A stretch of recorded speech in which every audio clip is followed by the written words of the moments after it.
So on Tuesdays, I take my older son to Walmart so that we can get our groceries for the week. And we talk about things like the book that I'm writing, or the stories he's working on, or the art that he's drawing. And one of the things I talk about more often than not is the fact that Luke Skywalker is not a Jedi. I know that's a controversial take, and I'll just lay out some ground rules on that one.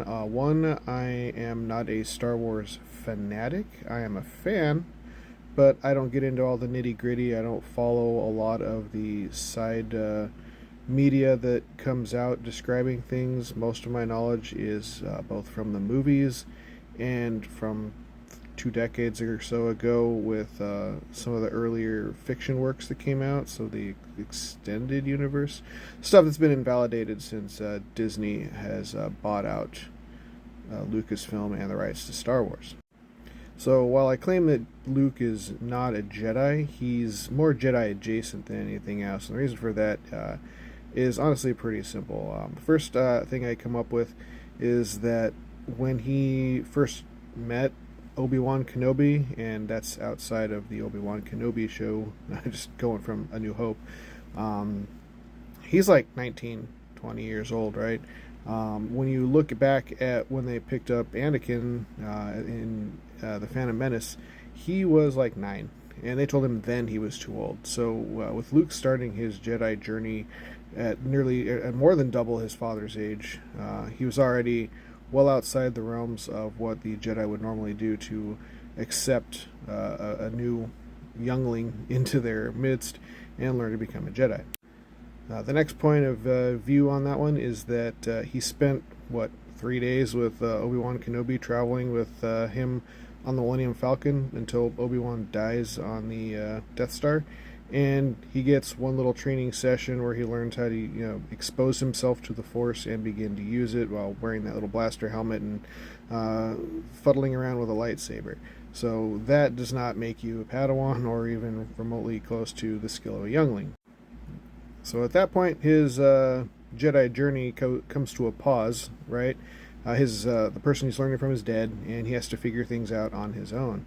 So yes, he's been exposed to the concept of the Jedi, that his father was probably a Jedi, and that he can use the Force, and this opens him up to a wider world.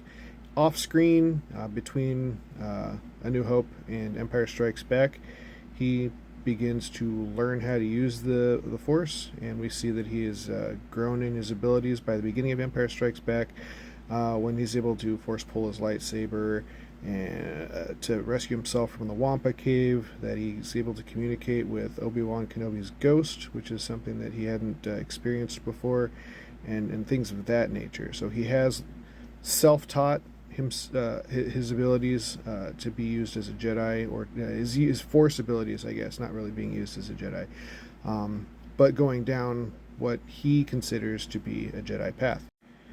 His next point of formal training is he's directed to go meet with Yoda, and trains there for I don't know how long. The movie is never really quite pointed out, but I'm going to assume at least a few weeks to a couple of months probably, that he was on Dagobah learning from Yoda and actually being taught the ways of the Force and some of the Jedi doctrine. I'm sure Yoda probably worked into that.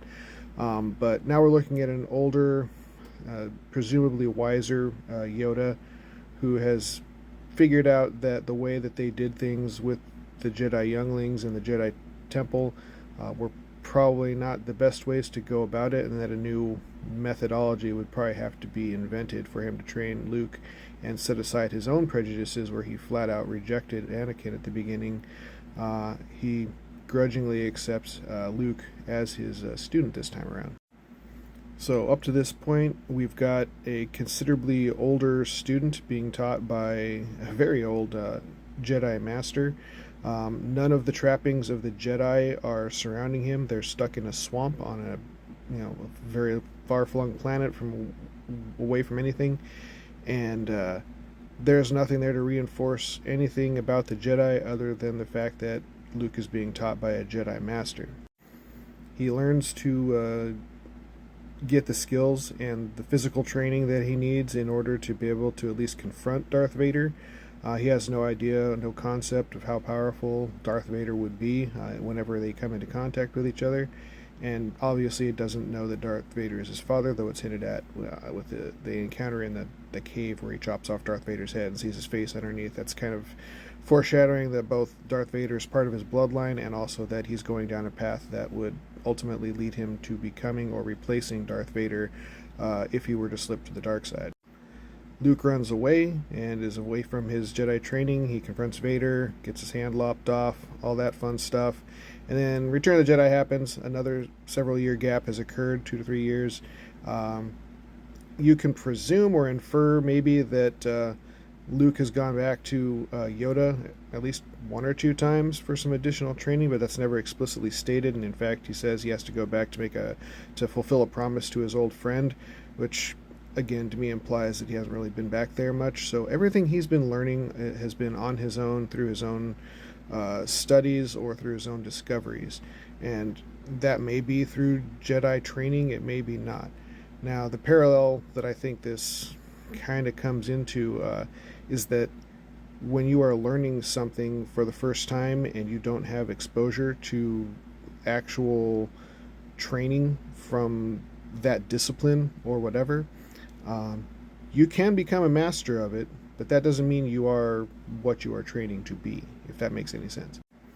It's like saying, okay, I'm an author, right? And I'm going to write a book, but I've never gone to school. I'm lucky that I even know how to read anything. I just really like the stories that I read, and I'm going to write my own story. And I can do that. I can sit down and write a story. Can presume that I have the basics of grammar and the basics of having an interesting idea in my head and being able to put that down on paper or type that into a computer or however process I want to do that. But if you haven't gone to school, if you haven't learned the idiosyncrasies of grammar, sentence structure, paragraph structure, story structure, character development, things along those lines, you're not going to be as good of a writer as someone who has gone through all of those things. And Luke doesn't have that. He hasn't gone to Jedi school to learn how to become a Jedi. He has basically been taught how to use the Force and really nothing else. He did have a specialized teacher with Yoda, but there were no books, there were no other references that he had. That was his only experience with an actual Jedi in his entire life, other than Obi-Wan Kenobi, who was with him for like 3 days. So with enough practice and experience doing things on his own, he probably brute forced his way into becoming a light side Force user rather than becoming a Jedi. Now, everything he does is in the name of the Jedi and in homage to the Jedi, and he claims to be a Jedi, but I don't think at the end of the day that based on what is seen primarily in the movies, like I said, I'm disregarding off-screen stuff, canon but not canon events to me. That doesn't make them not canon. Just saying. Just saying. I haven't seen them. I don't follow them. I'm primarily a movie guy. That based off of all those things, Luke Skywalker is simply Jedi adjacent.